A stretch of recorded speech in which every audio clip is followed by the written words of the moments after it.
Yegusua ewo ha bedwam dwumadie na wo hye no ye bonkomo efa yapomuden ho ba bia benya yaresa papa mama kai wo say endpoint homeopathic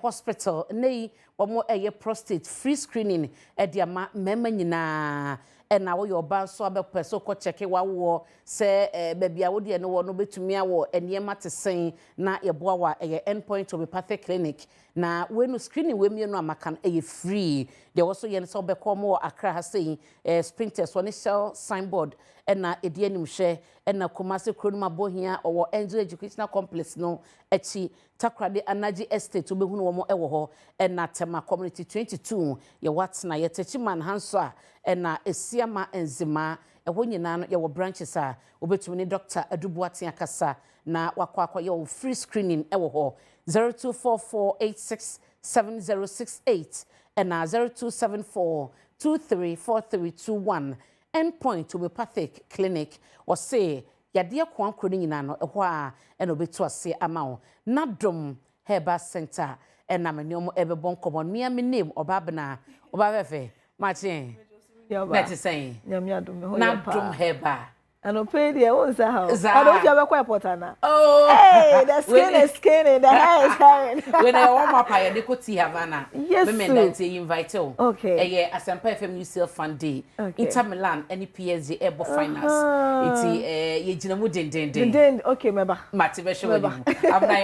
Ebusa no pay me in check a free Nadom Herbal Center. Every obibia or shena no pay then a ekoso ni pedwana ekoye die bibia ye okay enkoye kra nuti and Nadom Herbal Center yaba na Nadom Herbal Center ye na you producing nafa X-Vein mixture and afen so nafa X-Vein capsules Nadom garlic bitters and afen so nafa lady clean endre amaboso ni na eye Nadom Herbal Center yendro nene no medical achechim every eye nafa lady clean say na etie when your friend say small but mind to him we make up and man na badwam so say oh say ye just anya asem kito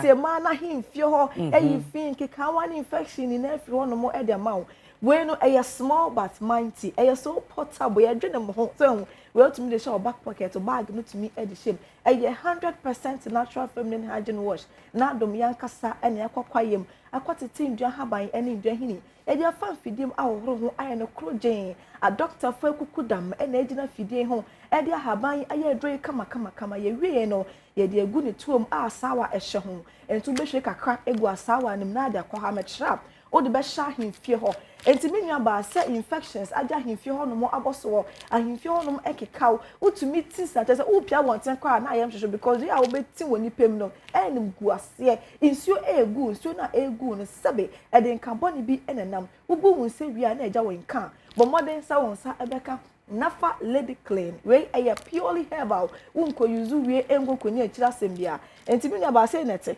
ese na daka nim say kama asawa ehye ho yo hwia purely herbal hygienic unko yuzu wi enko ni akira sembia very very portable na dwuma edro we ehye no me say esese wo be yuzu ense kasa bebre eye 100% natural se na medical kan ni unko yuzu wi enko ni akira sembia penifo so the stamp so say eye ye bia me ka so ba anya oba we sisi hu kuntan to me say eh sister you want to boot to jana so just am kito they say ni mi no they say ebu no kon the skin is skin and makeup we twini say bam na so we kwa himfie na enkoyie de bia me ka kire mo say men are attracted to what they see we are kama na baba na himfie ho nkoyie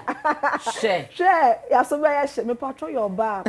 emma wo ka nya wo ka emma hofe no emma so se suba na nya kra mama manager na mama mo fia me boa suba na nya kra na on manager sa himfie nkoyie sister forget obeti aka so me patro siesie ho na wa ho siesie no endi mu na nsipi na nsita emfa nkoshe obi otie kura odwen ho da bi me say check the engine we be say say eh na so me senior benti de bia say kunu ayere omukobom car na otoma no they need to kwan na just check yes so ntia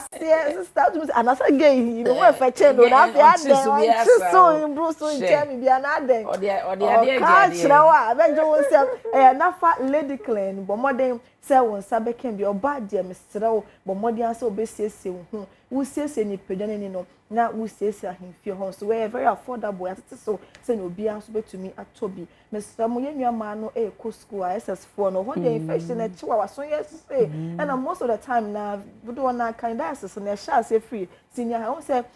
you know toilet no sorry say we use a bi mo na sa heating no into okokoto so a heat na efi ase e ba no na fe ekọ ahemfie ho no ma etumi ama nya infection bi won so suro say o si ni panties na hata we ba akowia ntino hata wo dem hata wa wiem na ne bedside ho ne mpa no enche no dia sense so na wasa fa ahye nyunyunu saa obetumi enya infection ti no mo koskwa mo to bi enfa nhwo mo bag mu na omo enfa nkomenwa ba siesie ho na wa ho siesie no endi mu na ensipinetita enne necessarily say we siesie ho ama be ma bi but wakwe ni pedi wakwe obedi wankasa siesie ho ema wankasa ho wankasa tumi say yes na ma wankasa no confidence level na ere e was strong e nafa lady clean 100% natural feminine hygiene wash unko use we enko nya chira sembia nti se na meka no ahemfie ho ekekaw enswanso abegu ahemfie ho no mo nsuo egu nsuo na egu no eden carbon bi enenam entina ho na nya nhwe han bo modern se won sa beka nafa lady clean bi na no na mrante mienu bi di nkomo o se otwa abaya no ho no nkan bi efri no ho bati se nkosu asai we sie lady na sie ne ho a okwa edwuma o metin sem se ya na ehame ahome te se menyonko ba na mmeme kan sem se e de fa no ho no ha adwen na we no kwawe o mmema no ne kan ye omden o want to me nkan kire o na ne 3 days advance ba ko from so we share ba ye bi no ho ye ne fe no ho na chese na ni gin ho no ho dwo ni ade but the we ahemfie ho no mo agije no ono so mpeso beja no amana quantities or sister na we dem sra obo no ate and how many men no metima ye say most of the time oba no cause hit and run obi na ye me sra one kasa so nka wo ho a sister wo bete ti me pacho unya hu say bibi nkoye e wo nipia no ho abomoden say obefa e na fa lady clean bi and na chire osu bia no bomoden na frɛ ye number no e 053 11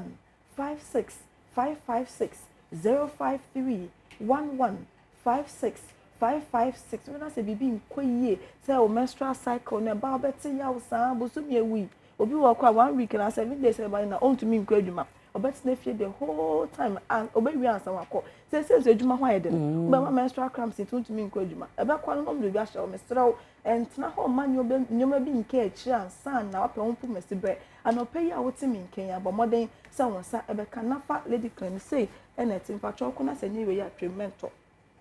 enye we ya treatmento onye tu show so afre na me amema rider e de bi abro ena pepin so ya na meka se bibi sha ase se edan hodi e woni pidan ni akai na hye no so se e wo moje ni mu ente wo se wutu ase enso abegu ahemfie no mekeka wo se nsu a egu a sebe den carbon enam no e wo moje ni mu ente wo se wutu ase wo be yin set na fale decline all right na mo me wo se wonom nafa x-vein mixture and then the capsules and also a purely herbal yankasa ye haban ni ndubra and a ye de aye e be two infection as kura ma a embabium fire number na efrain e 053 11 56 556 053 11 56 556 mesro ment na ho e ma no enya sana hope ho pu mesibe ma ne too late e ma ne ndu level bi at se me ma ne ba kra wankasa kra to me say oho nkoye e ma ne too late and sana sisi a won se ne ma na sha se enso bi nso bi egu e bi awo achi na sa brabo mu se infection ne kwa no set na also che tu ma himfie obi just in case you don't know set na wetna ho cha etumi ma ho ehu kwan ne ebie ti misra wunya wo se nyuma bi a sha se esesa omodi ana pe ho pu mesibe ne ntem asa na too late Fred your number no e 053 11 56 556 053 11 56 556 Sendray enya na pharmacy shops any herbal shops I wo krom ha bebia no wo kwa wo benya bi ato na fe kan na hye ne so se apomodem pa wo hoi e ma setena pa entimi don tena ha o ma yare endi ni pedua no emmoso abra Nadom Herbal Center ye di ndu papa se aba edwamas medase obabna ena wotene kara Nadom Herbal Center enomodi aba uyo ba sisi ho asemba kwa abna kan ye mede nye de bia na beka se mi sisi mi ho mabema wan cancer no look good for yourself what you say uyo ba na nkan ni ho obi won ma wodu fie kra na obeyi ne pant kra na wo hwe se obi a be free baby owo no ansa na watumi yi anasa ukodom ye disgrace for yenim guase menye ne sa kopenre bi no no mayen ne fa bi siesie wo ho wate ase oba siesie wo ho na bibia enye kama na ye bebo moden etwen ho na ye ba birthdays ewo ho somebody kan so aka chew se nyambo a ochine ye memeda T Havana tema community 9 eye Asempa FM UCL